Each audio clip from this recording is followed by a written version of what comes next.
For the past 2 years, all we've been hearing is free Palestine, Gaza, genocide. Now, if you're an average person looking at all of these things happening, hearing words like genocide, you might be thinking hundreds of thousands of people must be killed, right? Now, if you're thinking that, I want you to put a number. I want you to assume a number. What is it? Let's say from 1960, how many Palestinians do you think have been killed? Is it 100,000? Is it 200, 300? What do you think the number is? Now, if you look at the numbers released by Palestinian side, that is anywhere between 100 to 115,000 people. Now, let's move a little east to a place called as Bangladesh. And let's move to a community that is called as a Hindu community. Do you know how many Hindus have been slaughtered in Bangladesh since 1960? Comparatively to Gaza and Palestine, what do you think that number is? Now, keep in mind, you've not seen a protest, you've not seen a march, you've not seen cities being burned down, you've not seen vandalism, you're not seeing violent mob of people angry about injustice that's happening to Bangladeshi Hindus. You've not seen all of that. Now, having said that, considering all of that, what do you think that number is? Is it 10%? Is it 20%? Is it 30% of the number that we get from Palestine? It is more than 500,000 people, and some numbers go all the way up to 2 million people.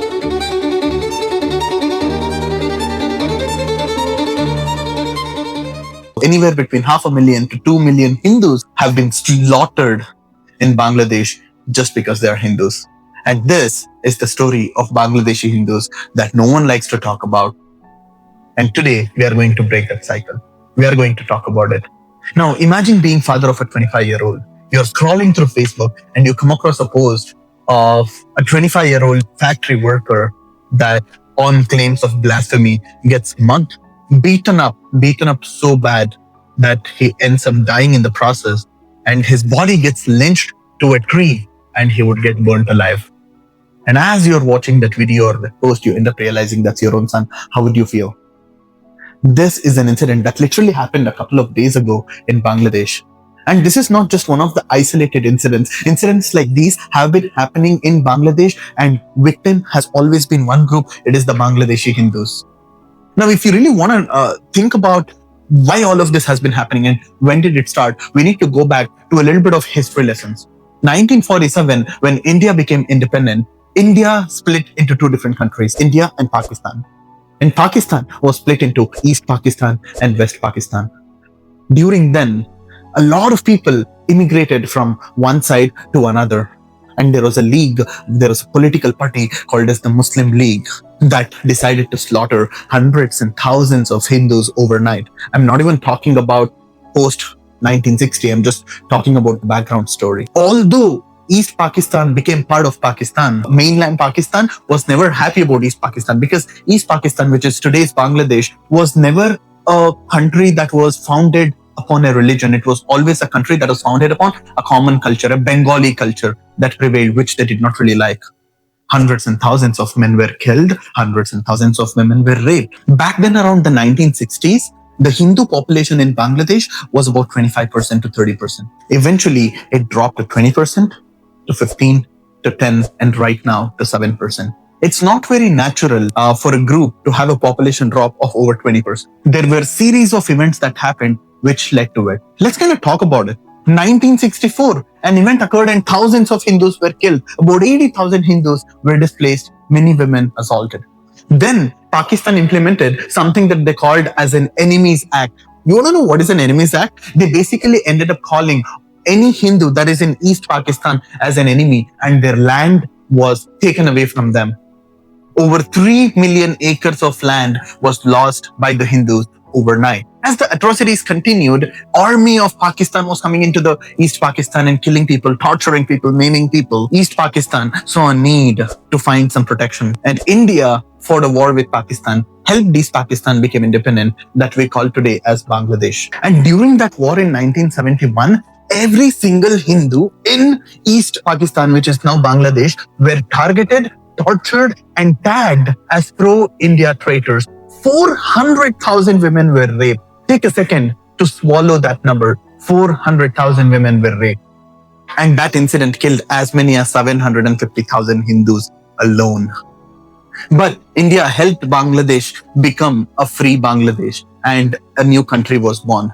Now, you may be thinking the Enemy Property Act that Pakistan once had, the draconian law that took lands away from Hindus, would have been ended, right? No. It was just renamed to Vested Property Act, and the law continued to stay, which resulted and led to hundreds and thousands of Hindus just get out of Bangladesh region out of fear, because they knew today they did not have their land, tomorrow they would not have freedom to live their life. Again, 1990 to 1993, thousands of Hindus were killed, thousands of women were raped. Also, a lot of temples were vandalized, damaged, and broken down. 2001, this party called as BNP won election, and their goal was to target every single living Hindu left in Bangladesh and beat them up literally in street. 2013, again a dozen of Hindus were killed and tortured, and this kept on continuing. Decades of torture and tormentation is what Hindus have gone through in a region called as Bangladesh. And it has not just stopped there. 2024, after Sheikh Hasina, the then leader of Bangladesh, had to flee her country and she had to find refuge in India, the communal violence, the tensions, the anger, the hate just continued, and it has been continuing till date. In early 2025, idols were smashed in Ghazipur and Mayanpur. A 19-year-old girl in particular literally had to commit suicide to flee from sexual assault. By mid-year, 18 Hindu homes were burnt in Jashore, and a temple in Dhaka was literally bulldozed. And in July, a mob burned down 20 Hindu homes over a fake Facebook acquisition of some sort of blasphemy. And the worst is, a 14-year-old girl was gang raped just because she was a Hindu. And then, just a few days ago, December 18th, Dipu Chandra, the man that I spoke to you about, a 25-year-old man, was beaten to death based out of fake claims of blasphemy. He was lynched to a tree and he was burnt alive. This is the state of current Bangladesh. Some of the incidents that I just told you about, those are not enough. There is a humongous list of incidents, and I do not have the emotional tenacity just go through the list one by one. And hence this video is going to be shorter than a lot of my videos. But the idea is for you to understand that Hindus are being tormented in Bangladesh for decades together. We are looking at a number anywhere between 500,000 to a million or even more. That many number of Hindus slaughtered, a population come down from 25% representation to about 7% in merely about half a century. No one cried about genocide. No one cried about Hindu atrocity. The world kept quiet. West kept quiet. My today's objective is to ask why. Look at the hypocrisy. For the last 2 years, since the issue of Palestinians started, pretty much all the Western city that you can think of was either burnt down, streets were blocked, roads were blocked, buildings were broken, vandalized, shops were broken, cars were put on fire. All for what? To seek justice for Palestinians, to make sure that the world gave its attention. But why did the world become silent when more than 500,000 people were slaughtered? The UN and these big human rights institutions such as Amnesty, they like to talk a lot about genocide and justice and social justice when it comes to everyone else. But when it is Hindus' blood, a brown blood, they call it as political unrest. They call it as communal violence. And they find ways to explain it away. Even in 1971, when there was genocide that was happening in the Bangladesh region, US State's Department's very own Archer Blood sent a cable to Washington that was literally titled Genocide to describe the massacre of Hindus. And the answer and the response from UN, it was a big zero. While the world was busy screaming about international law in the Middle East, temples got bulldozed in Dhaka. While they were protesting on campuses, a 14-year-old was gang raped because she was a Hindu. And while they were protesting about all eyes on Rafah, all eyes on Gaza, a Hindu man was lynched and burnt to death alive. Now with that, you got to understand the global human rights and the justice wing that talks about all the atrocities that happens. If you aren't part of a preferred group, then your life does not matter. Your genocide just does not count. Over 500,000 Hindus were killed. There were 0 hashtags, 0 marches, 0 protests, and no letters written to Bangladesh. No political pressure put. Even today, very few media outlets are covering about the atrocities that has been happening in the Bangladesh last 1 month, last 2 days, last 3 days. Very few outlets are talking about it. The West has a problem of wanting to be politically correct. all the time. 7th of October happened, thousands of Jews were slaughtered in Israel, and you know what happened on the 8th of October in Sydney? There were slogans and marches that said, gas the Jews, kill them all, kill them all. There were celebrations, there were fireworks, there were crackers.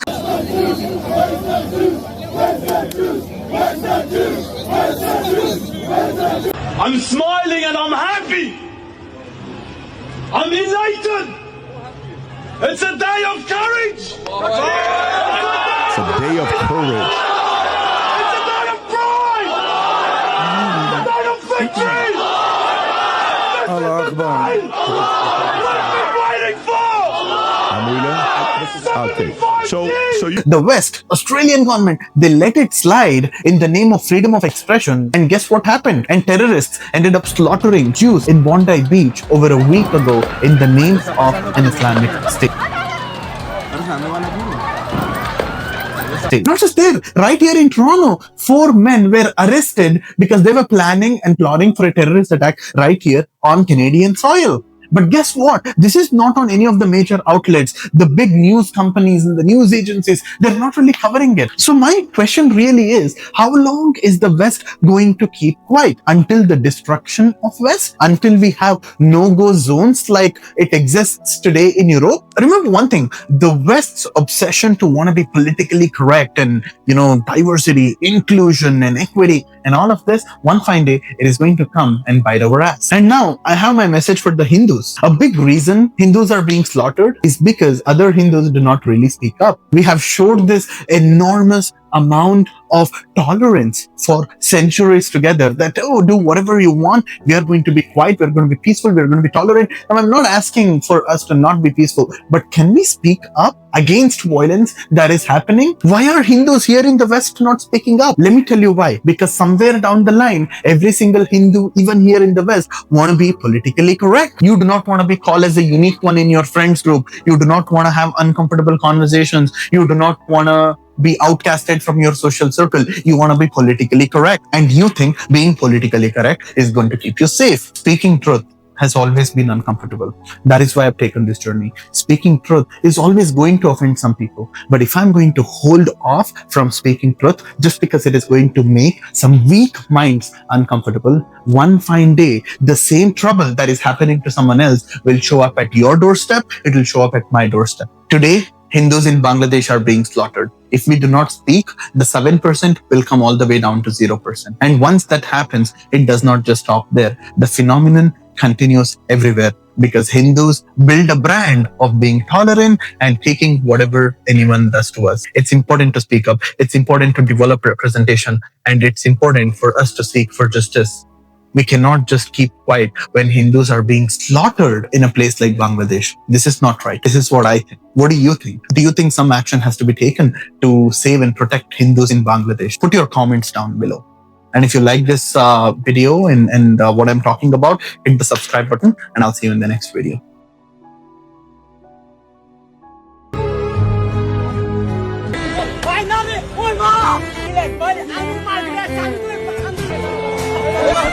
আমি দেখাচ্ছি